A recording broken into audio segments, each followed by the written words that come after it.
Hello नमस्ते everyone. राष्ट्रिय अनुसन्धान विभाग सहायक सूचक पदको लागि मैले लिएर आएको छु दोस्रो पत्र इन्टेलिजेन्स सेवा र सुरक्षा सम्बन्धी खण्ड क राष्ट्रिय अनुसन्धान विभाग सम्बन्धी च्याप्टर 7 खबर सूचना तथा इन्टेलिजेन्सको अवधारणा महत्व र स्रोतहरूबारे धेरै नै महत्त्वपूर्ण प्रश्न उत्तर लिएर आएको छु। Without wasting time let's get started. Question number 1, सूचना र इन्टेलिजेन्स बीचको भिन्नता के हो? उत्तर, सूचना र इन्टेलिजेन्स बीचको भिन्नता यस प्रकार रहेका छन्। सूचना सत्य वा असत्य हुन सक्छ। सूचना व्यवस्थित वा अव्यवस्थित हुन सक्छ। सूचना प्रमाणित वा अप्रमाणित हुन सक्छ। सूचना कच्चा रूपमा हुन सक्छ। सूचना सन्दर्भिक वा असन्दर्भिक हुन सक्छ। सूचना पूर्ण वा अपूर्ण हुन सक्छ। सूचना विश्वसनीय वा अविश्वसनीय हुन सक्छ। सूचना अफवाह वा तथ्य हुन सक्छ। इन्टेलिजेन्स सत्य फिल्टर गरेको र विश्वसनीय हुन्छ। इन्टेलिजेन्स व्यवस्थित हुन्छ। इन्टेलिजेन्स प्रमाणित हुन्छ। इन्टेलिजेन्स प्रशोधित हुन्छ। इन्टेलिजेन्स सन्दर्भिक हुन्छ। इन्टेलिजेन्स पूर्ण हुन्छ। इन्टेलिजेन्स विश्वसनीय हुन्छ। इन्टेलिजेन्स तथ्यमा आधारित हुन्छ। अब प्रश्न नम्बर 2, इन्टेलिजेन्सको सिद्धान्तहरू के हुन्? उत्तर, इन्टेलिजेन्सको सिद्धान्तहरू यस प्रकार रहेका छन्। इन्टेलिजेन्स जानकारी विश्लेषण फिल्टर गरेको र विश्वसनीय हुनुपर्छ। इन्टेलिजेन्स समयमै उपलब्ध गराउनुपर्छ। इन्टेलिजेन्समा समयको मापन गर्नुपर्छ र त्यसमा विश्लेषण गर्नुपर्छ। इन्टेलिजेन्सले उपयुक्तता र समयको आधारमा ध्यान दिनुपर्छ। इन्टेलिजेन्सले कार्यान्वयनमा गर्न सक्ने उपाय सुझाउनुपर्छ। इन्टेलिजेन्सले तथ्य र वास्तविकताको आधारमा विश्लेषण गरिनुपर्छ। क्वेशन नम्बर 3, इन्टेलिजेन्सका प्रकारहरू के हुन्? उत्तर, इन्टेलिजेन्सका प्रकारहरू निम्नानुसार छन्। Number 1, tactical and operational intelligence. यो प्रकारको इन्टेलिजेन्स तत्काल निर्णयहरू गर्न वा वास्तविक समयमा उपयोग गर्नका लागि महत्त्वपूर्ण हुन्छ। यसले शत्रुको गतिविधिहरू, सुरक्षाका लागि मापदण्डहरू र अन्य तत्काल समाधानका लागि उपयोग गरिन्छ। Strategic intelligence. यो प्रकारको इन्टेलिजेन्स दीर्घकालीन रणनीति, योजना, नीति र भविष्यका घटनाहरूको विश्लेषण गर्नका लागि प्रयोग गरिन्छ। यसले संस्थागत संरचना, शक्तिहरू, योजना र अन्य रणनीतिक उद्देश्यहरूको बारेमा जानकारी दिन्छ। तेस्रो, एभिडेन्सियल इन्टेलिजेन्स। यो प्रकारको इन्टेलिजेन्स कानुनी प्रक्रिया, अनुसन्धान र प्रमाणपत्रको आधारमा प्रयोग गरिन्छ। यसले तथ्य, दस्तावेज र अन्य प्रमाणपत्रको आधारमा विश्लेषण गरिन्छ। अब प्रश्न नम्बर 4, सूचना सङ्कलन र प्रशोधनका चरणहरू के हुन्? उत्तर, सूचना सङ्कलन र प्रशोधन मुख्यतः 3 चरणहरूमा विभाजित गरिएको छ। पहिलो चरण, सूचना सङ्कलन। यो चरणमा विभिन्न स्रोतहरूबाट कच्चा सूचना सङ्कलन गरिन्छ। स्रोतहरूबाट मानव स्रोत, सिग्नल, चित्र र खुल्ला स्रोतहरू पर्दछन्। प्रशोधन। अब सङ्कलित सूचनालाई प्रशोधन गरिन्छ।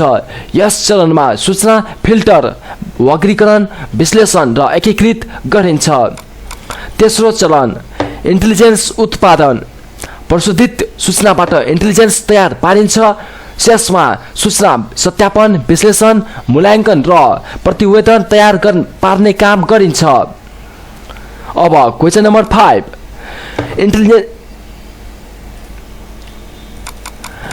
5, इन्टेलिजेन्सको उपयोगिताको सन्दर्भमा नीति निर्माणको महत्त्व के हो? उत्तर, इन्टेलिजेन्स नीति निर्माणका लागि अत्यन्त महत्त्वपूर्ण छ।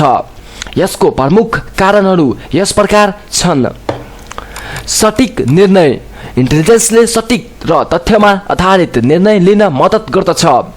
यसले सङ्गठनलाई सही दिशामा लैजान मद्दत पुर्याउँछ। जोखिम व्यवस्थापन।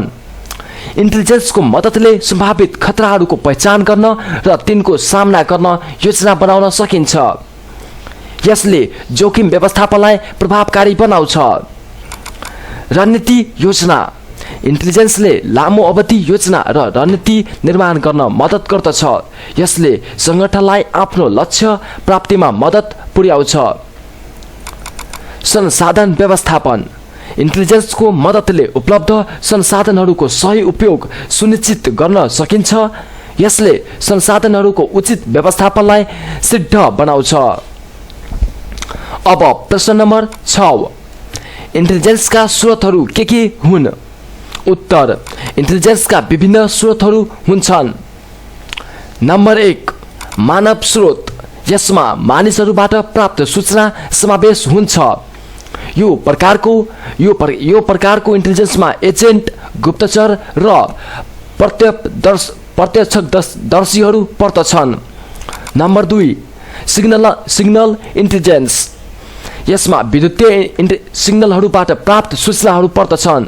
रेडियो, राडार र टेलिफोन जस्ता सिग्नलहरू यसको उदाहरण हुन्। तेस्रो, चित्र इन्टेलिजेन्स। यसमा उपग्रह, हवाई फोटोग्राफी र अन्य दृश्य माध्यमहरूबाट प्राप्त चित्र वा दृश्य सूचनाहरू पर्दछन्। चौथो, खुला स्रोत इन्टेलिजेन्स। यसमा सार्वजनिक रूपमा उपलब्ध स्रोतहरू जस्तै समाचार, पुस्तक, इन्टरनेट र अन्य खुला माध्यमहरूबाट प्राप्त सूचनाहरू पर्दछन्।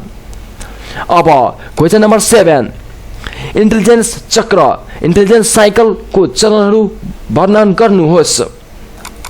उत्तर, इन्टेलिजेन्स चक्र मुख्यतः 5 चरणहरूमा विभाजित हुन्छ।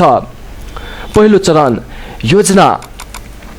यस चरणमा इन्टेलिजेन्स आवश्यकताहरू निर्धारण गरिन्छ र योजना बनाइन्छ। सूचना सङ्कलनको निर्देशना दिइन्छ। दोस्रो चरण, सङ्कलन। यस चरणमा विभिन्न स्रोतहरूबाट सूचना सङ्कलन गरिन्छ। सङ्कलित सूचनाहरू प्रारम्भिक रूपमा प्रशोधन गरिन्छ। तेस्रो चरण, प्रशोधन र शोषण। सङ्कलित सूचनालाई विश्लेषण योग्य रूपमा बदल्न प्रशोधन गरिन्छ। यसमा वर्गीकरण, फिल्टर र विश्लेषण पर्दछन्। चौथो चरण, विश्लेषण र उत्पादन।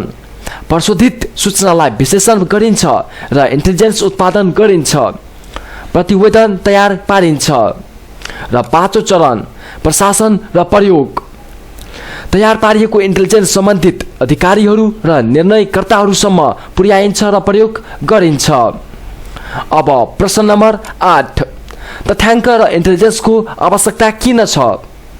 उत्तर, तथ्याङ्क र इन्टेलिजेन्सको आवश्यकता प्रमुखतः निम्न कारणहरूले हुन्छ। सही र समयमै निर्णय लिनका लागि तथ्याङ्क र इन्टेलिजेन्स आवश्यक छ। यसले समस्याहरूको प्रभावकारी समाधान निकाल्न मद्दत पुर्याउँछ। रणनीति निर्माण। सङ्गठनको दीर्घकालीन रणनीति निर्माण गर्न तथ्याङ्क र इन्टेलिजेन्सको उपयोग हुन्छ। यसले सङ्गठनलाई दीर्घकालीन लक्ष्य प्राप्तिमा मद्दत गर्दछ। जोखिम पूर्वानुमान। भविष्यका सम्भावित खतराहरूको पूर्वानुमान गर्न तथ्याङ्क र इन्टेलिजेन्सको आवश्यकता हुन्छ। यसले जोखिमको सामना गर्न योजना बनाउन मद्दत गर्दछ। संसाधनको प्रभावकारी उपयोग। उपलब्ध संसाधनहरूको सही र प्रभावकारी उपयोग गर्न तथ्याङ्क र इन्टेलिजेन्सको आवश्यकता हुन्छ। यसले सङ्गठनलाई संसाधनहरूको उचित व्यवस्थापन गर्न सघाउँछ। अब प्रश्न नम्बर 9, गुप्तचर सेवा भन्नाले इन्टेलिजेन्स सर्भिसेजको प्रमुख कार्यहरू के हुन्? उत्तर, गुप्तचर सेवाको प्रमुख कार्यहरू निम्नानुसार छन्। सूचना सङ्कलन। विभिन्न स्रोतहरूबाट सूचना सङ्कलन गर्न यसमा मानव स्रोत, इलेक्ट्रोनिक स्रोत, खुला स्रोत आदि समावेश छन्। विश्लेषण।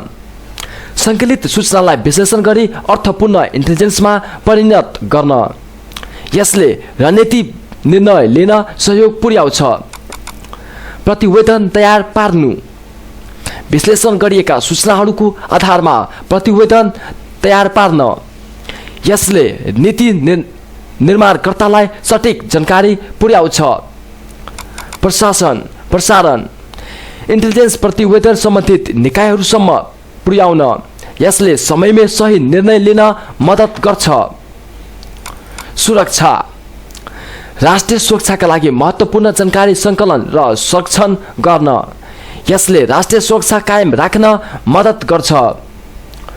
क्वेसन नम्बर 10 इन्टेलिजेन्सको वैधता कसरी सुनिश्चित गर्न सकिन्छ? उत्तर इन्टेलिजेन्सको वैधता सुनिश्चित गर्न निम्न विधिहरू अपनाउनु सकिन्छ। स्रोतहरूको विश्वसनीयता सूचना सङ्कलनको स्रोत विश्वसनीयता हुनुपर्छ। स्रोतहरूको पहिचान र यसको विश्वसनीयता जाँच्नुपर्छ। तथ्यको सत्यापन सङ्कलित सूचनाहरूको सत्यापन गर्नुपर्छ। विभिन्न स्रोतहरूबाट प्राप्त सूचनाहरूको मिलान गर्नुपर्छ। विश्लेषणको गहनता सूचना विश्लेषण गर्दा गहन अध्ययन र अनुसन्धान गर्नुपर्छ। तथ्यहरूलाई जोड्दै तिनको अर्थपूर्ण विश्लेषण गर्नुपर्छ। प्रतिवेदनको स्पष्टता इन्टेलिजेन्स प्रतिवेदन स्पष्ट र सठिक हुनुपर्छ। प्रतिवेदनमा कुनै भ्रम वा स्पष्टता रहनु हुँदैन। निरन्तर मूल्याङ्कन इन्टेलिजेन्स प्रक्रियाको निरन्तर मूल्याङ्कन गर्नुपर्छ। यसले प्रक्रियामा एउटा भएका त्रुटिहरू पहिचान गर्न मद्दत गर्छ। अब प्रश्न नम्बर 11 इन्टेलिजेन्स सेवाको नैतिकता एथिक्स अफ इन्टेलिजेन्स सर्भिसेस के हो? उत्तर इन्टेलिजेन्स सेवामा नैतिकता कायम राख्न निम्न कुराहरू ध्यान दिनुपर्छ। सत्यनिष्ठा सूचना सङ्कलन र विश्लेषणमा सत्यनिष्ठा कायम राख्नुपर्छ। तथ्यहरूको आधारमा मात्र इन्टेलिजेन्स निर्माण गर्नुपर्छ। गोपनीयता सङ्कलित सूचनाहरूको गोपनीयता कायम राख्नुपर्छ। बिना अनुमति सूचना सार्वजनिक गर्नु हुँदैन। कानुनी पालन सूचना सङ्कलन र विश्लेषण गर्दा कानुनी नियमहरूको पालना गर्नुपर्छ। गैर कानुनी गतिविधिहरूबाट टाढा रहनुपर्छ। नैतिक जिम्मेवारी इन्टेलिजेन्स अधिकारीहरूले आफ्नो जिम्मेवारी इमानदारीपूर्वक निभाउनु पर्छ। गैर जिम्मेवारी व्यवहारबाट बच्नुपर्छ। निर्णयमा निष्पक्षता इन्टेलिजेन्स विश्लेषण गर्दा निष्पक्षता कायम राख्नुपर्छ। कुनै व्यक्तिगत भावना वा पूर्वाग्रहबाट प्रभावित हुनु हुँदैन। अब प्रश्न नम्बर 12 सिग्नल इन्टेलिजेन्स के हो र यसको उपयोगिता के हो? उत्तर सिग्नल इन्टेलिजेन्स विद्युतीय सिग्नलहरूबाट प्राप्त सूचना हो। यसको प्रमुख उपयोगिता निम्न छन्। सञ्चार अवरोधन शत्रुहरूको सञ्चार अवरोधन गरेर तिनको योजना र गतिविधिहरू पत्ता लगाउन यसले सुरक्षामा मद्दत गर्छ। रेडार सङ्केतको विश्लेषण शत्रुहरूको रेडार सङ्केतहरूको विश्लेषण गरेर तिनको स्थान र गतिविधि पत्ता लगाउन यसले सैन्य रणनीति बनाउन मद्दत गर्छ। विद्युतीय सिग्नलको अध्ययन विद्युतीय सिग्नलहरूको अध्ययन गरेर शत्रुहरूको प्राविधिक क्षमता र रणनीति बुझ्न यसले सुरक्षाका उपायहरू बनाउन सहयोग पुर्याउँछ। अन्तर्क्रिया विश्लेषण विद्युतीय सिग्नलहरूको अन्तर्क्रिया विश्लेषण गरेर शत्रुहरूको क्रियाकलापको विस्तृत जानकारी प्राप्त गर्न यसले गुप्त सूचनाहरूको पत्ता लगाउन मद्दत गर्छ। अब प्रश्न नम्बर 13 खुला स्रोत इन्टेलिजेन्स के हो र यसका स्रोतहरू के छन्? उत्तर खुला स्रोत इन्टेलिजेन्स सार्वजनिक रूपमा उपलब्ध स्रोतहरूबाट प्राप्त सूचना हो। यसको स्रोतहरू निम्न छन्। सञ्चार माध्यमहरू पत्रपत्रिका समाचारपत्र रेडियो टेलिभिजन आदि सञ्चार माध्यमहरू हुन्। इन्टरनेट स्रोतहरू website social media blog forum आदि। पुस्तक र प्रकाशनहरू विभिन्न पुस्तक जर्नल रिपोर्ट आदि। सार्वजनिक अभिलेख सरकारी रिपोर्ट तथ्याङ्क रेकर्ड आदि। सङ्गठनका प्रतिवेदनहरू विभिन्न गैर सरकारी सङ्गठन र संस्थाहरूको प्रतिवेदनहरू। अब क्वेसन नम्बर 14 तथ्याङ्कको विश्लेषण विधिहरू के हुन्? उत्तर तथ्याङ्कको विश्लेषण विभिन्न विधिहरूबाट गरिन्छ। प्रमुख विधिहरू निम्न छन्। वर्णनात्मक विश्लेषण तथ्याङ्कको आधारमा विवरण दिनु, यसले तथ्याङ्कको मौलिक विशेषताहरू बुझ्न मद्दत गर्छ। निर्णयात्मक विश्लेषण तथ्याङ्कको आधारमा निर्णय लिनु, यसले सम्भावित परिणामहरूको पूर्वानुमान गर्न मद्दत गर्छ। भविष्यवाणी विश्लेषण तथ्याङ्कको आधारमा भविष्यवाणी गर्नु, यसले सम्भावित घटनाहरूको पूर्वानुमान गर्न मद्दत गर्छ। विश्लेषणात्मक मोडलिङ तथ्याङ्कको आधारमा मोडल तयार पार्नु, यसले जटिल समस्याहरूको समाधान निकाल्न मद्दत गर्छ। सम्भाव्यता विश्लेषण तथ्याङ्कको आधारमा सम्भाव्यता गणना गर्नु, यसले सम्भावित जोखिमहरूको मापन गर्न मद्दत गर्छ। अब प्रश्न नम्बर 15 इन्टेलिजेन्स चक्र इन्टेलिजेन्स साइकल के हो? उत्तर इन्टेलिजेन्स चक्र भनेको सूचना सङ्कलन, विश्लेषण, प्रसारण र पुनः मूल्याङ्कनको प्रक्रिया हो। यसले इन्टेलिजेन्सको निरन्तरता सुनिश्चित गर्दछ र निम्न चरणहरू समावेश छन्। निर्देशन आवश्यक सूचनाको पहिचान र प्राथमिकता निर्धारण। दोस्रो सङ्कलन कलेक्सन स्रोतहरूबाट सूचना सङ्कलन। प्रशोधन सङ्कलित सूचनाको विश्लेषण र व्यवस्था। विश्लेषण सूचना विश्लेषण गरी इन्टेलिजेन्सको निर्माण। वितरण इन्टेलिजेन्स प्रतिवेदन सम्बन्धित निकायहरूसम्म पुर्याउनु। मूल्याङ्कन प्रक्रियाको मूल्याङ्कन र सुधार। क्वेसन नम्बर 16 इन्टेलिजेन्स चक्र इन्टेलिजेन्स साइकलका विभिन्न चरणहरू के हुन्? उत्तर इन्टेलिजेन्स चक्र भनेको सूचना सङ्कलन, विश्लेषण, प्रसारण र पुनः मूल्याङ्कनको प्रक्रिया हो। यसले इन्टेलिजेन्सको निरन्तरता सुनिश्चित गर्दछ र निम्न चरणहरू समावेश छन्। पहिलो चरण प्लानिङ एन्ड डाइरेक्सन योजना र निर्देशन। सर्वप्रथम समस्या एवं आवश्यकताको पहिचान गर्न गरिन्छ। यो कुरा सरकार वा सङ्गठनको निर्देशनमा सुरक्षा निकायले निर्धारण गर्दछ। यसमा मिसन फाइन्ड आउट गरिन्छ। सोही अनुसार सूचना सङ्कलनको लागि उपयुक्त संयन्त्रको विकास गरिन्छ। सूचना सङ्कलनको लागि आवश्यक नीति योजना निर्माण तथा आदेश एवं निर्देशनहरू जारी गर्ने गरिन्छ। दोस्रो चरण कलेक्सन मिसन फाइन्ड आउट गरिसकेपछि उक्त मिसनलाई सफल पार्न वा सो सम्बन्धी आवश्यक सूचनाहरू विभिन्न माध्यमहरू जस्तै मातहतका निकाय, सूत्र खुल्ला तथा आवरणका कर्मचारी, गोप्य अभियान आदि माध्यमद्वारा सूचना सङ्कलन गर्ने गरिन्छ। तेस्रो चरण प्रोसेसिङ यस चरणमा प्राप्त सूचनाहरूको परीक्षण, प्रशोधन तथा मूल्याङ्कन गर्ने गरिन्छ। प्राप्त सूचनाको सत्यता, यथार्थता, वास्तविकता, विश्वसनीयता आदिको परीक्षण गर्ने गरिन्छ। चौथो चरण प्रोडक्सन यस चरणमा प्रशोधित सूचनालाई इन्टेलिजेन्समा रूपान्तर गर्ने कार्य गरिन्छ। प्राप्त सूचनाहरूको विश्लेषण र मूल्याङ्कन गरी उपयोगी सूचनाहरूको रूपमा रूपान्तर गरिन्छ। यस चरणमा सत्य, तथ्य र विश्वसनीय ठिक प्रासङ्गिक खबरहरूको आधारमा निष्कर्ष निकालेर इन्टेलिजेन्स प्रतिवेदन तयार गरिन्छ।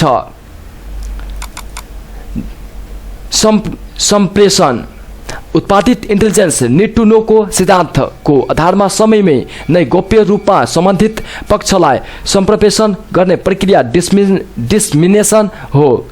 यो इन्टेलिजेन्सको सम्प्रेषण गर्दा स्रोतहरूको सुरक्षा तथा गोपनीयता सतर्कता अपनाउनु पर्छ। अभियान सफल अथवा असफल भएपछि पनि उक्त अभियान सम्बन्धी सूचनाहरू निरन्तर प्राप्त गर्ने र पृष्ठपोषण लिने कार्य जारी राख्नुपर्छ। अब नेक्स्ट क्वेसन 17 नम्बर इन्टेलिजेन्स भनेको के हो र यसले कसरी काम गर्छ? इन्टेलिजेन्स भनेको विभिन्न स्रोतहरूबाट सङ्कलित सूचनाको विश्लेषण गरी प्राप्त गरिने ज्ञान हो। यसले नीतिगत निर्णय सहयोग पुर्याउँछ र सुरक्षा महत्त्वपूर्ण भूमिका खेल्छ। इन्टेलिजेन्सको काम गर्ने तरिका निम्न प्रकारले हुन्छ। पहिलो, सूचना सङ्कलन। इन्टेलिजेन्सको पहिलो चरण सूचना सङ्कलन हो, जसमा विभिन्न स्रोतहरूबाट सूचना प्राप्त गरिन्छ। दोस्रो चरण सूचना परीक्षण। सङ्कलित सूचनालाई परीक्षण, विश्लेषण र प्रशोधन गरिन्छ। तेस्रो चरण विश्लेषण। परीक्षापछि सूचनाहरूको विश्लेषण गरिन्छ र त्यसलाई उपयोगी ज्ञानमा रूपान्तर गरिन्छ। चौथो चरण इन्टेलिजेन्स उत्पादन। विश्लेषित सूचनाहरूलाई इन्टेलिजेन्समा रूपान्तर गरिन्छ र सम्बन्धित निकायहरूलाई प्रतिवेदन तयार गरिन्छ। अर्को चरण सम्प्रेषण। अन्त उत्पादित इन्टेलिजेन्सलाई सम्बन्धित पक्षहरूलाई सुनिश्चित रूपमा सम्प्रेषण गरिन्छ। अब प्रश्न नम्बर 18, सूचना र इन्टेलिजेन्स बीच के फरक छ? VBI question. सूचना र इन्टेलिजेन्स बीच निम्न फरक छन्।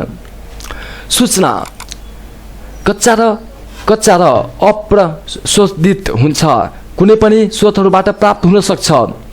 तत्कालिक जानकारी हो, सत्यता प्रमाणित गरिएको हुँदैन। इन्टेलिजेन्स विश्लेषण गरी प्रशोधित र सार्थक बनाएको जानकारी हो। विश्लेषण स्रोतहरूबाट सङ्कलन र सत्यापन गरिएको हुन्छ। विश्लेषण अब भविष्यको योजना र रणनीति प्रयोग गरी हुन्छ। सत्यता प्रमाणित गरिएको हुन्छ। सो अबदेखि 19 नम्बरदेखि लिएर 35 नम्बरसम्म छोटो र सानो जानकारी दिएका छन्, जुन चाहिँ तपाईहरूलाई अनुसन्धान सहायक सूचक इक्जाममा चाहिँ 3 वा 4 मार्कको लागि सोध्न सकिन्छ। सो त्यही भएर चाहिँ 19 नम्बरदेखि लिएर 35 नम्बरसम्म सानो छोटकरीमा उत्तर दिएका छन्। राम्ररी पढ्नुहोला र धेरै नै उपयोगी जानकारीहरू रहेका छन्। र सो आजको लागि यति नै। भिडियो मन परेमा लाइक, कमेन्ट, शेयर, सब्सक्राइब गर्न नभुल्नुहोला। धन्यवाद।